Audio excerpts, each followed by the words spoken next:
এই যে আমাদের 4 জন ভাইকে যে শহীদ করে দিছে, খবর পাইছেন?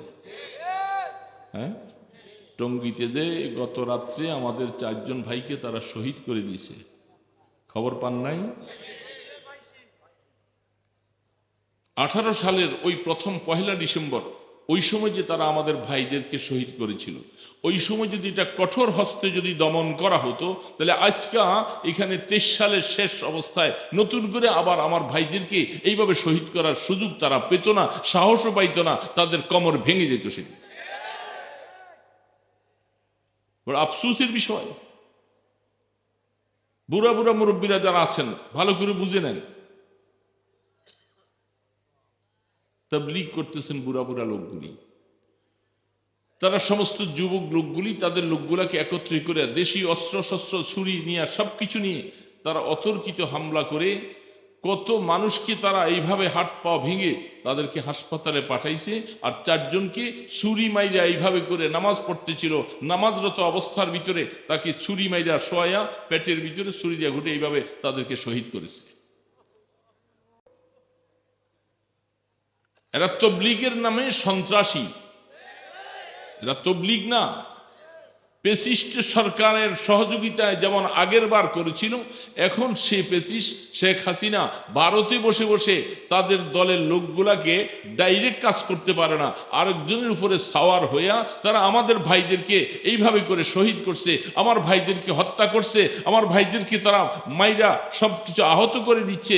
তারা এই সুযোগটা পাচ্ছে, আবারও নতুন করে যদি তাদেরকে সেই সুযোগ দেওয়া হয় আমাদের মার খেতে হবে, আমরা আর মার খেতে রাজি না।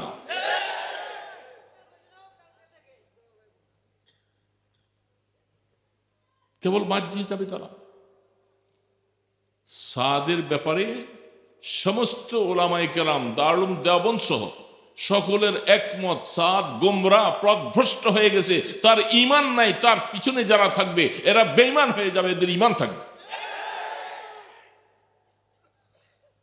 তাদের মধ্যে এক মাওলানা মুফতি সে ফতোয়া দিচ্ছে, যারা সাদকে মানবে না, সাদকে যারা আমির মানবে না, এদেরকে হত্যা করা ওয়াজিব। বলে নাউজুবিল্লাহ,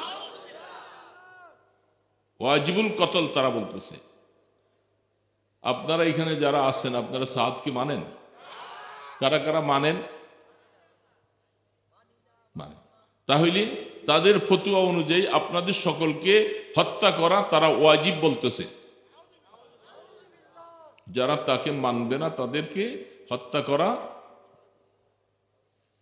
এই ফতোয়াটা দেওয়ার পরে তাদের দলের লোকগুলি তারা এখন সাহস পাইছে, যেহেতু ফতুয়া পাইয়া গেছি, এরা যেখানে পাবে এদেরকে আমাদেরকে হত্যা করবে। এই জন্য গত রাত্রে 4 জনকে শহীদ, কাকরাইলে জানাজা হলো। আমাদের ভাইরা এখনো অনেকে আছে, নিখোঁজ আছে কয়েকজন, তাদেরকে কোথায় আছে, মেরে ফেলে কোথায় লুকিয়ে রাখছে এটার খবর নাই, হদিস নেই। এর মধ্যে আমাদের নারায়ণগঞ্জের সাথী আছে অনেক।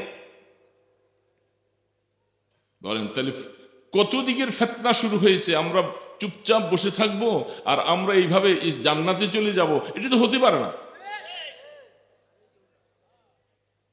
আল্লাহ পাক কোরআনে বলতেছেন, আম হাসিবতুম আন তাদখুলুল জান্নাহ, বেহেশতে যাইবা গে এমনি। অথচ আমার সাহাবায়ে কেরাম, আমার রাসূল, তাদের উপরে যেই পরিস্থিতিটা হয়েছিল, তারা যেইভাবে করে আল্লাহর জন্য নজরানা দিয়েছিল, সেগুলি কিছু তোমরা করবা না আর তোমরা বেহেশতে এমনি যাবে গা। মসজিদে বসে বসে, হ্যাঁ, এটা নাকি একরামুল মুসলিমিন? এটা কোন তবলীগ? আজ পর্যন্ত আমাদের পক্ষ থেকে কোনো মানুষকে হত্যার অবস্থা নাই। তারা ওই সেই 18 সালের 1 ডিসেম্বর এইভাবে হত্যা করেছে। আবার নতুন করে গতকাল কিভাবে তারা ঢুকেছে ভাঙ্গা ওয়াল টপকাইয়া, সমস্ত ভিডিও ফুটেজে সব কিছু আছে, সেখানে তারা ঢুকে আমাদের এই ভাইদের উপরে তারা এখন টঙ্গী ইজতেমার কাজকর্ম করতেছে, আর ঢুকে তাদেরকে এইভাবে আহত করেছে, হত্যা করেছে।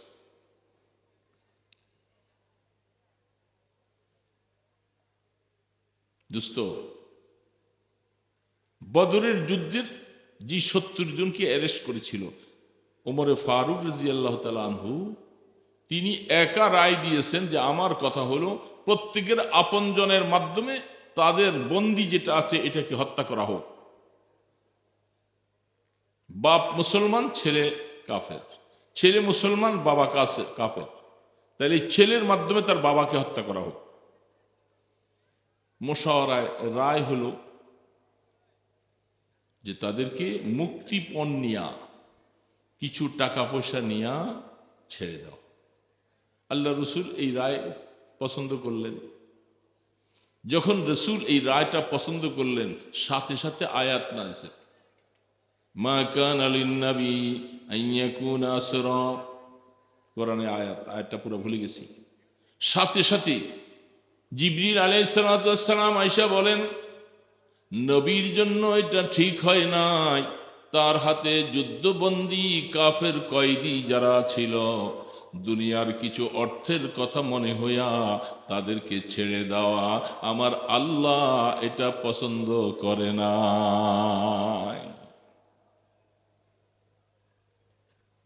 আল্লাহ পাক বলতেছে, আমার রায় ওমরের রায়ের সাথে, ওমর যে বলছিল তাদেরকে হত্যা করে দেওয়া, কারণ ফার্দার ছেড়ে দেওয়া, তারা আবার যায় ইসলামের বিপক্ষে, তারা মুসলমানদের বিরুদ্ধে আবার অস্ত্র ধরবে, এই জন্য তাদেরকে খতম করে দেওয়া, এটা আমার রায়। আল্লাহ পাকের রায়টাও ওমরে ফারুকের রায়ের সাথে মিল।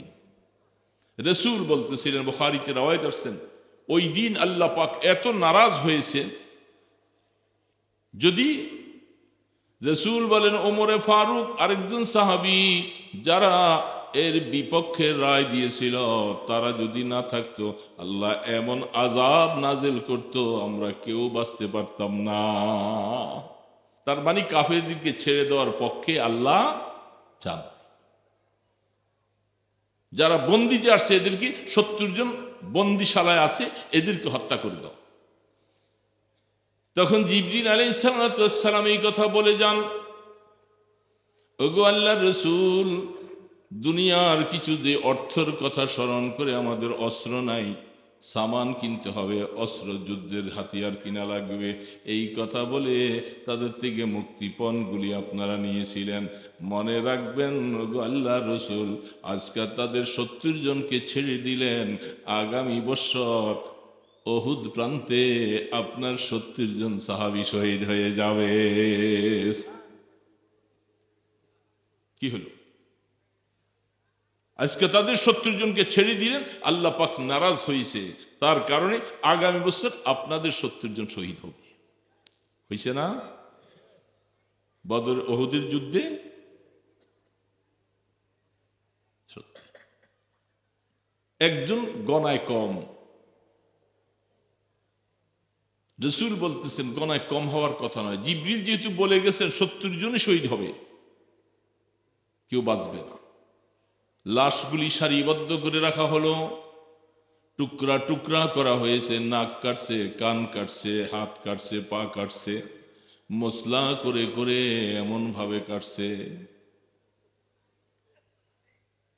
রসুলের চাচা আমিরে হামজার লাশটা খুঁজে পায় না, ক্ষতবিক্ষত অবস্থায় টুকরা টুকরা গুলি একত্র করেছেন। ওই সময় আরেকটা লাশ খুঁজে পায় না, কে ব্যাপারটা কি, যেহেতু লিস্টির মধ্যেও তার নাম, তিনি যুদ্ধে আসছেন বলেও প্রমাণ নাই, তিনি হলেন হযরতে হানজালা রাদিয়াল্লাহু তাআলা। যুদ্ধের মধ্যে আসতে রসুল তাকে বলেন নাই, কারণ নতুন বিবাহ করছে। হানজালা তুমি থাক। যখন আল্লাহর রসুল শহীদ হয়ে গেছে কথাটা যখন প্রকাশ করে যায়, শয়তানের পক্ষ থেকে যখন আওয়াজ